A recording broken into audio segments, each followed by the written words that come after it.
성탄은 사랑입니다 라는 말씀의 제목으로 은혜를 나누겠습니다.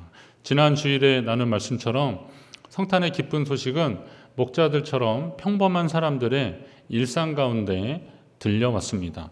한밤중 들녘에서 양을 치던 목자들은 천사가 일러준 말씀을 기억하며 베들레헴 성내로 들어가서 그 일이 이루어진 것을 직접 보려고 출발했습니다. 생각해보면 성도로 살면서 하나님이 행하시는 기적과 구원의 역사 현장에 있는 것이 영광이고 행복입니다. 여러분, 성탄절 이쯤에 오늘 우리가 주일에 교회 와서 예배 드리는 거 감사하시기 바랍니다. 영광이에요. 하나님이 이 기쁜 소식을 우리에게 주셨고 이 소식을 마음에 새기면서 예배할 수 있는 것, 그리고 예배 현장에 있다는 것이 얼마나 감사한 일이겠습니까? 저는 사역자로서 성도님들의 이렇게 전화를 받을 때 하나님께 참 감사할 때가 많이 있습니다. 물론 안타깝고 좀 힘든 이야기를 들을 때, 그럴 때 저도 막 마음이 저리고 또 슬퍼하기도 하고 막 그럴 때도 있지만, 어느 때는 또 목사님 기뻐해 주세요, 축하해 주세요, 제가 저희 이런 문제로 기도하고 있었는데 하나님이 응답하셨다고 그런 이야기를 들을 때 얼마나 좋은지 몰라요. 우리 장한 형제 박사학위 논문 통과됐다는 얘기를 우리 권사님이 떨리면서 저한테 주시는데, 참 그런 걸 그 부모로서 얼마나 이렇게 애태우면서 기다렸을까 하는 그런 마음들 있잖아요. 근데 그 시간에 저도 같이 그 떨림이 있고 같이 전화를 받으면서 함께 기뻐하는 그 자리에 있는 게 그게 감사하더라고요. 슬픔의 자리에도 하나님의 위로와 하나님의 소망 가운데 그 자리에 함께 서 있는 것도 감사하더라고요. 이게 하나님의 사람들에게 주시는 은혜와 복입니다. 하나님은 우리가 그 자리에 있기를 바라는 거죠. 그래서 제가 가끔 말씀드린 대로 그 자리에 있게 하신 게 하나님의 은혜더라고요. 여러분을 이 자리에 있게 하신 것도 하나님의 은혜인 줄 믿습니다. 예수 그리스도의 탄생의 소식은 온 세상이 기뻐할 만한 좋은 소식입니다. 하나님이 이 소식을 몇몇 사람만 알기를 원치 않으십니다. 그래서 더 많은 사람들에게 이 소식을 전하고 싶은데, 그러면 그 소식을 전하는 사람이 필요한 거죠. 그와 같은 사람들은 하나님의 사람들입니다. 시작과 상황은 모두 다르겠지만 구원의 소식을 전하는 하나님의 사람들이라고 하는 영광의 호칭은 그 일을 행하는 모든 사람들에게 다 붙여질 것입니다. 여러분이 독생자 예수님을 보내신 하나님 아버지의 마음을 깨달아서 더 기쁜 마음으로 성탄의 소식을 전하는 자, 하나님의 사람으로 사시기를 주의 이름으로 축원합니다. 천사가 목자들에게 그러잖아요. 다윗의 동네에 너희를 위하여 구주가 나셨으니 곧 그리스도 주시니라. 너희가 가서 강보에 쌓여 구유에 누워 있는 아기를 보리니 이것이 너희에게 표적이니라 그랬습니다. 이 말씀을 잘 보세요.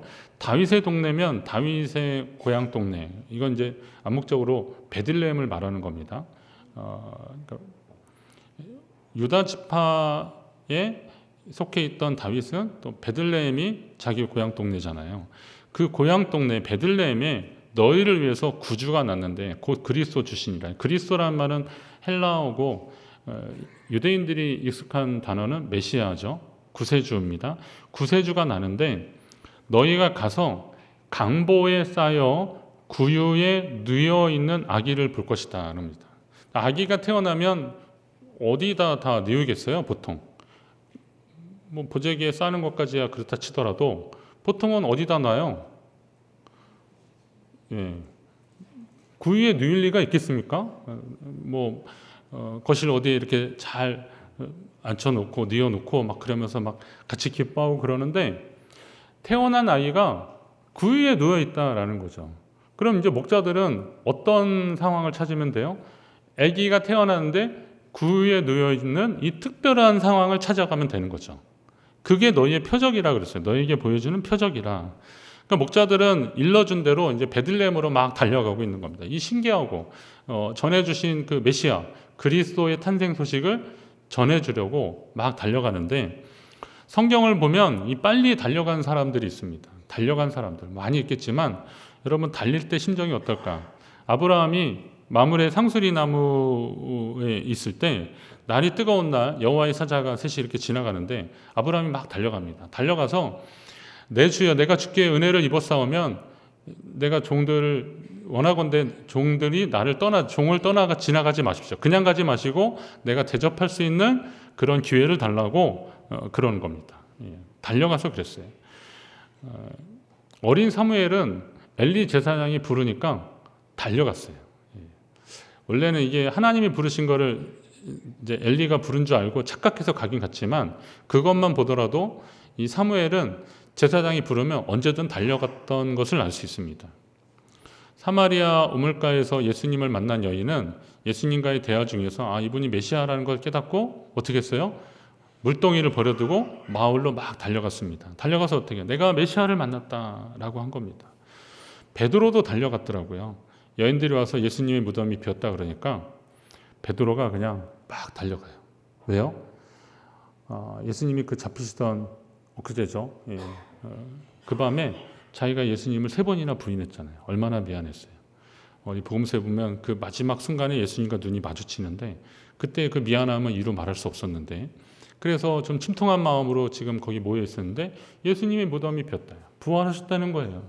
이게 반신반의하는 거죠. 내가 가서 한번 봐야겠다. 그 빈 무덤이라도 한번 봐야겠다라고 막 달려가는 겁니다. 그러면 지금까지 언급한 아브라함이나 이 사무엘이나 사마리아 여인이나 그리고 이 베드로 같은 이런 사람들이 이 인물과 사건의 공통점을 여러분 좀 아시겠습니까? 그들은 그냥 성격이 급해서 달려간 게 아닙니다. 그들의 행동을 표현하는 가장 적절한 단어가 은혜를 사모하는 갈급함이라는 거예요. 하나님께 대한 그리고 하나님 베푸신 은혜, 믿음의 사람으로 살려고 하는 그 갈급함이 그들 가운데 계속 있었던 겁니다. 아브라함은 나그네를 대접하는 것이 하나님 뜻인 줄 알고 그 사람들이 하나님의 사람인지 천사인지 이런 것보다는 부지중에 그렇게 대접했다 그랬잖아요. 그러니까 의도하지 않지만 하나님이 기뻐하시는 게 무엇인지를 알고 이 더운 날 지나가는 그런 나그네들을 그냥 놔둘 수 없어서 그렇게 대접했다고 보시면 됩니다. 사마리아 우물가에 예수님을 만난 여인은 자신의 영적 갈증을 풀어주고 인생의 답을 주신 분이 메시아임을 알았습니다. 비록 동네 사람들은 자기의 처지를 보고 수군거렸지만 자신이 만난 메시아를 사람들에게 전하고 싶어서 사람들의 그 시선도 문제가 되지 않았습니다. 내가 메시아를 만났다. 이 말을 하려고 마을로 막 달려간 것입니다. 이렇게 달려간 사람들, 여러분이 은혜를 사모하는 열정의 사람이 되시기를 간절히 바랍니다. 이게 그런 거더라고요. 간절히 사모하는 사람이, 나를 간절히 찾는 자가, 부르짖는 자가 주님을 만나고 주님을 경험하게 되는 겁니다.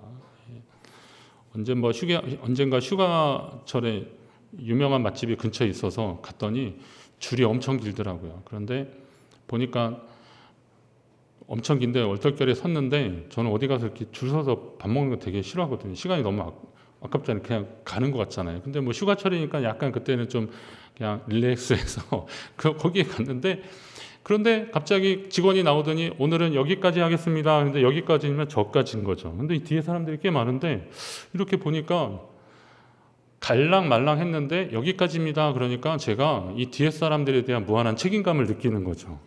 그래서 꼭 먹어야겠다. 그래가지고 기다리다 보니까 어느새 1시간 반 정도를 기다린 거예요. 약간 지치고 그런데 시장이 반찬이라고 먹으니까 정말 맛있더라고요. 그래서 이래서 맛집이구나. 그런데 다른 일로 제가 그쪽을 가다가 보니까 여기가 그 집이네 그랬는데 줄이 없는 거예요. 그래서 그러면 그때 그렇게 고생했는데 줄도 안 서니까 왠지 제가 좋은 일이 생길 것 같아서 가서 딱 먹었는데 그때 그 맛이 날까요 안 날까요?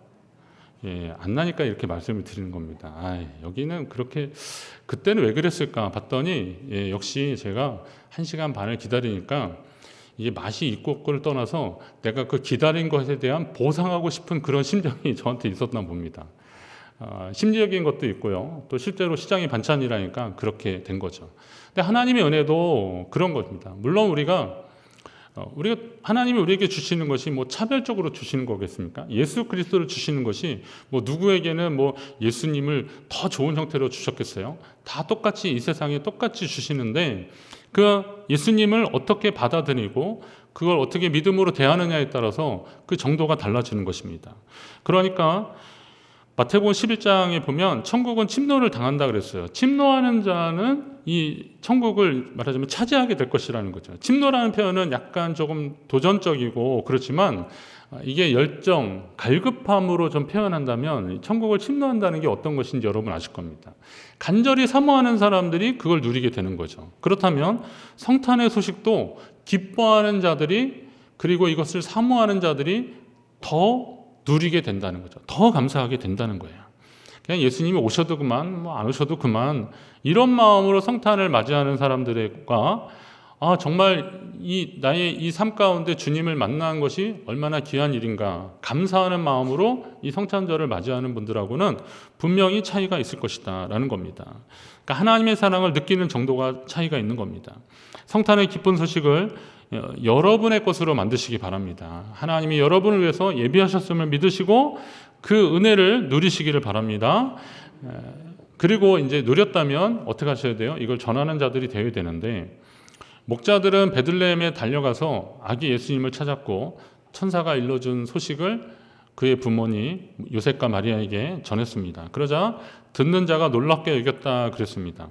아마 그 소식을 전할 때 그들이 그 들녘에서 천사들이 전해준 이야기는 오늘날 다윗의 동네에 구주가 나셨다, 그리스도 예수다, 이제 그런 소식인데, 근데 이 소식을 전할 때 거기에는 뭐 여관 주인도 있었을 것이고 뭐 다른 사람도 좀 있었을 것입니다. 뭐 동방의 박사들도 있었을 수도 있고 다 나오진 않지만 하여튼 이런 사람들이 거기에 있었는데, 근데 사람들이 놀라는 이유는 그거죠. 마리아 요셉은 알고 있었죠. 천사가 예수님 그 수태 고지할 때 그때 얘기했던 그 10달 전에 얘기했던 그 얘기를 지금 생면부지에 이 목자들이 전해주고 있는 거잖아요. 이건 분명히 하나님이 하시는 일이 맞구나. 물론 뭐 그들은 그 전부터 알고 있었겠지만 그러나 그것을 다시 확인하는 겁니다. 그래서 여기 보면 사람들이 놀랐다 그러는데 마리아는 이 모든 말을 마음에 새기어 생각하니라 그랬습니다. 주님이 그렇게 말씀하셨는데, 천사를 통해서 말씀하셨는데 오늘 내게 이렇게 확인시켜 주시는구나, 감사하게 되는 거죠. 이런 겁니다. 자, 목자들이 얘기하고 하나님이 전해주신 이야기들을 목자들이 얘기하고 그 이야기를 듣고 놀라는 사람들, 또 마음에 새기고 그렇구나 고개를 끄덕이는 사람들. 저는 성경의 이러한 기록 방식들이 아주 좀 친근하게 느껴집니다. 성경을 계시의 책이라고 하는데 다른 종교의 계시처럼 일방적으로 성경은 계시를 막 나열한 책이 아닙니다. 뭐 첫째, 둘째 아니면 이렇게 쭉, 제가 다른 경전을 더 많이 읽지는 않았겠지만 대부분의 것들은 그냥 계시의 내용들로만 꽉 차 있거든요. 그런데 이 성경은 이런 이야기가 있고 상호작용이 있다는 겁니다. 조금 더 살피면 기독교는 사실에 근거하는 종교입니다. 역사적 사실. 예수 그리스도의 탄생은 누구도 부인하지 않는 사실입니다. 우리가 아는 대로 중고등학교 윤리 시간에 세계의 4대 성인 하면 공자, 소크라테스, 석가모니, 예수 이렇게 4대 성인 얘기하잖아요.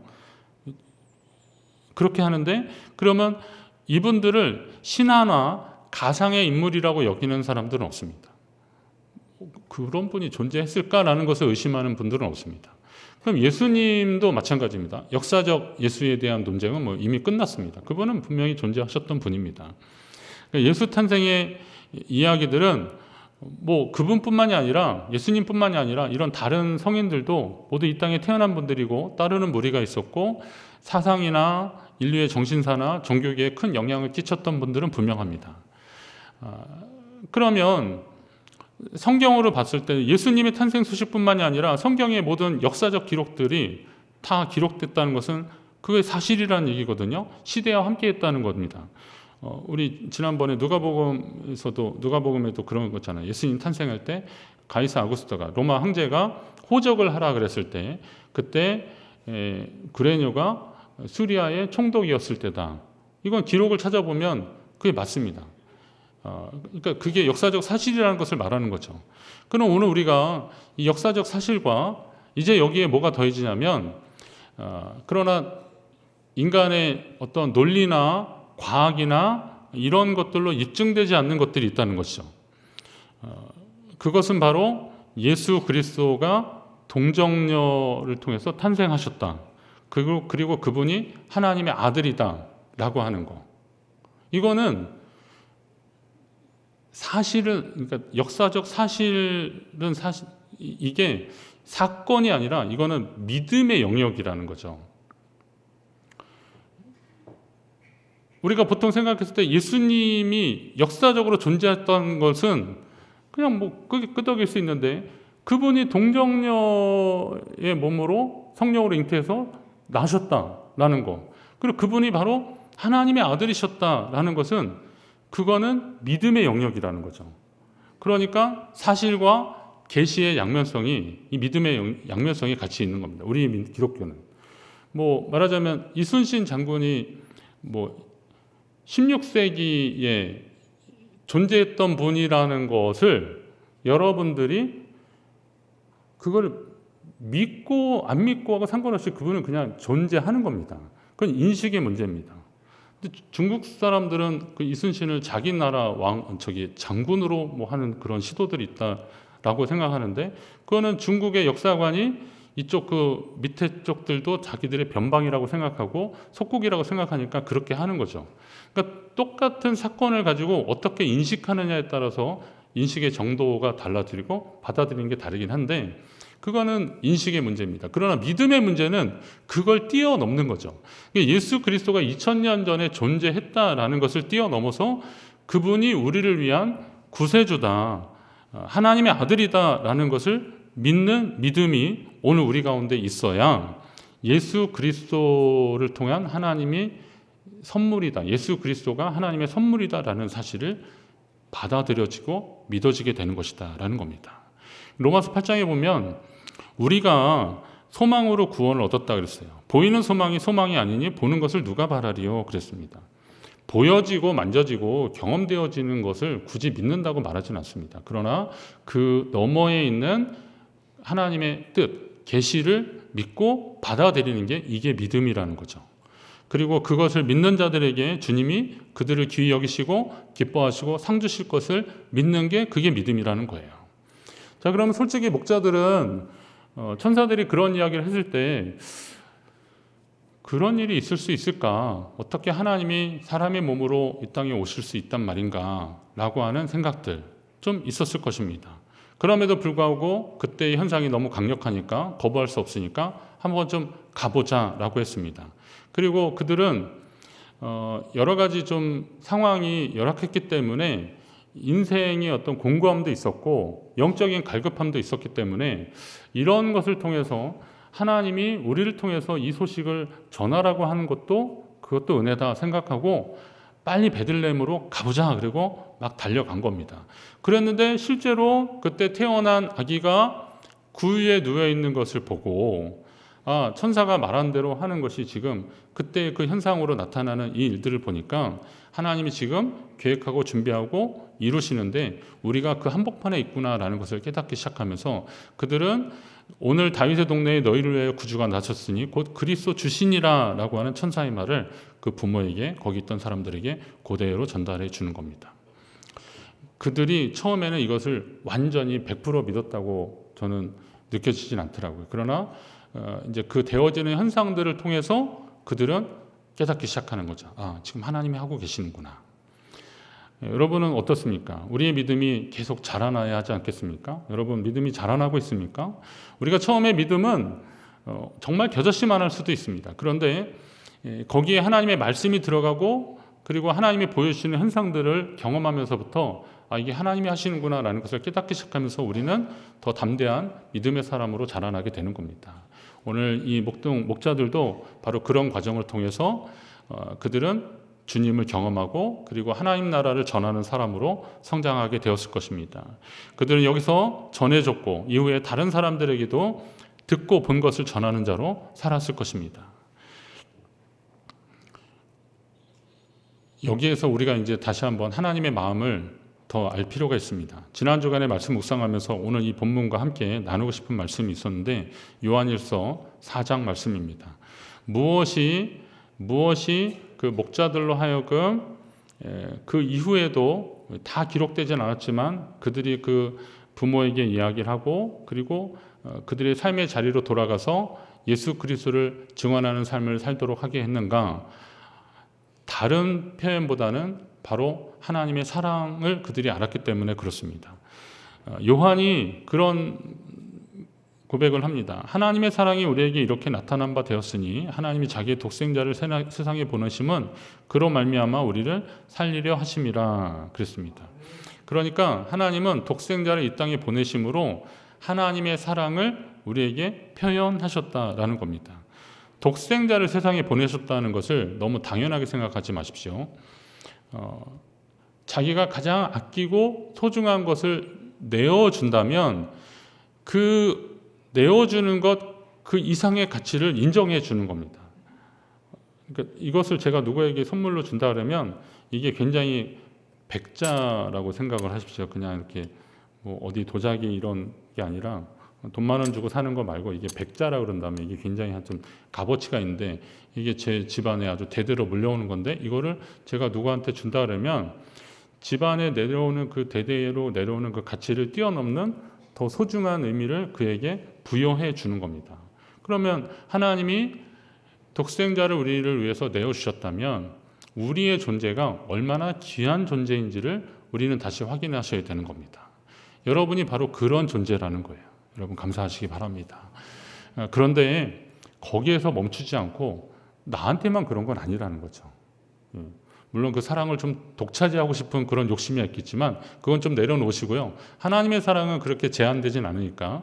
그러면 그 사랑이 나만을 위한 것이 아니라 내 앞에 있는 사람, 내 옆에 있는 사람, 내 주변에 있는 사람에게도 똑같은 사랑이 임했다라고 한다면 그도 역시 하나님이 나만큼 그 이상으로 사랑하는 존재라는 것입니다. 여러분 이 사실 믿겨지십니까? 아멘이 약간 작은 거 보니까 이거 약간 인정하고 싶지 않으시는 겁니까? 옆에 분 한번 보세요. 이분을 정말 하나님이 사랑하신다. 보시라니까. 저 말고요. 옆에 분 보세요. 예. 참 좋으시겠습니다. 예. 수지 맞으신 겁니다. 이거 굉장히 중요한 문제입니다. 하나님이 나만 사랑한 게 아니라 내 옆에 있는 분도 자기 아들을 내어주시기까지 사랑하고 소중히 여겨주시는 거예요. 그건 존귀한 자예요. 정말 소중한 존재라는 겁니다. 제가 은혜 받고 하나님 앞에서 이 사실을 알았을 때 제 자신이 그렇게 존귀한 존재라는 걸 알았을 때 정말 가치 없고 의미 없는 저의 삶이 완전히 바뀌는 역사를 경험했거든요. 그런데 더 이제 말씀을 보고 믿음이 자라나면서 제가 또 깨달은 게 있었어요. 그건 하나님이 저한테만 그러진 않으셨다는 거죠. 그러면 이제 제 앞에 있는 한 분 한 분들이 다 소중한 존재라는 것을 다시 한번 깨닫게 되는 겁니다. 자, 내 앞에 있고 나와 관계되는 사람조차 사랑하지 않으면서 하나님 사랑을 경험한다고 하면 이거 다 거짓말이라는 거예요. 여기 보면 그래서 요한이 권면하는 거잖아요. 사랑하는 자들아 우리가 서로 사랑하자. 사랑은 하나님께 속한 것이니 사랑하는 자마다 하나님께로부터 나서 하나님을 알고. 그런데요, 그 말씀이 탁 치는 거죠. 사랑하지 않는 자는 하나님을 알지 못한다. 이는 하나님은 사랑이시기 때문에 그렇다. 그러니까 그 하나님의 사랑이 이식된 사람은 사랑하면서 사는 겁니다. 그렇다면 내 앞에 있는 사람, 내 옆에 있는 사람, 나와 관계되는 사람, 그 사람조차 사랑하지 않으면서 어떻게 하나님 사랑을 경험했다고 할 수 있겠냐라는 거죠. 그러면서도 그렇게 말한다면 그거는 자기를 속이고 하나님의 사랑을 부끄럽게 만드는 일이라는 것입니다. 그렇다면 예수 그리스도의 탄생을 통해서 하나님이 우리를 얼마나 사랑하시는지를 안다면 오늘 우리도 그 사랑의 실천자들이 되어야 한다는 것입니다. 그래서 제목을 그렇게 잡은 겁니다. 성탄은 사랑입니다. 한번 따라합니다. 성탄은 사랑입니다. 그냥 계절 인사로 메리 크리스마스만 하지 마시고요. 거기에 물론 우리가 같이 축하하고 축복하는 일들이지만 그러나 그 속에 하나님의 사랑이 당신 가운데 있습니다. 나도 당신을 사랑하겠습니다. 이런 표현들이 있어야 할 것입니다. 예수 그리스도라는 큰 사랑을 받은 사람이라면 그 사랑을 받은 자답게 더 많이 사랑하며 믿음 안에서 살라는 주님의 말씀을 새겨 들어야 됩니다. 목자들은 이 기쁜 소식을 전해주고 다시 자신들이 있던 그 자리로 돌아갔습니다. 당연히 양떼가 있는 곳으로 갔겠지만 아마도 그들의 삶은 예수님 탄생의 소식을 접한 이전과 이후가 분명히 달랐을 것입니다. 아까 말씀드린 대로 하나님의 역사에 참여했던 영광을 경험했던 자로서 나는 이제 어떻게 살아야 될지를 결단하게 될 것이죠. 그것을 모르는 사람들은 그 하나님의 그 구원의 비밀을 모르고 하나님의 그 사랑의 원리를 모르는 사람들은 그냥 이전처럼 살 것입니다. 그러나 그 사랑의 원리를 아는 사람들은 그 이후부터 어떻게 되겠습니까? 삶이 변화되고 하나님 기뻐하시는 삶을 위해서 자기를 헌신하게 될 것입니다. 이게 변화된 성도의 모습입니다. 여러분은 그러면 그 사랑을 경험한 사람입니까? 아니면 아직도 경험하지 못했습니까? 잘 돌아보십시오. 그러면 하나님이 여러분을 사랑하셨다면, 그리고 그 사랑을 경험했다면 분명히 그 전과 이후는 달라져야 됩니다. 여러분에게 성탄의 기쁜 소식이 삶의 전부를 바꾸고 변화되는 역사로 이어지기를 주의 이름으로 축원합니다. 무엇보다도 우리를 위해 가장 소중한 것을 내어주신 하나님의 사랑을 깨달아 여러분도 더 많이 사랑하고 축복하며 사시기를 간절히 바랍니다. 성탄은 사랑입니다. 여러분이 그 사랑을 전하는 자로, 그 사랑을 실천하는 자로 사시기를 주의 이름으로 축원합니다.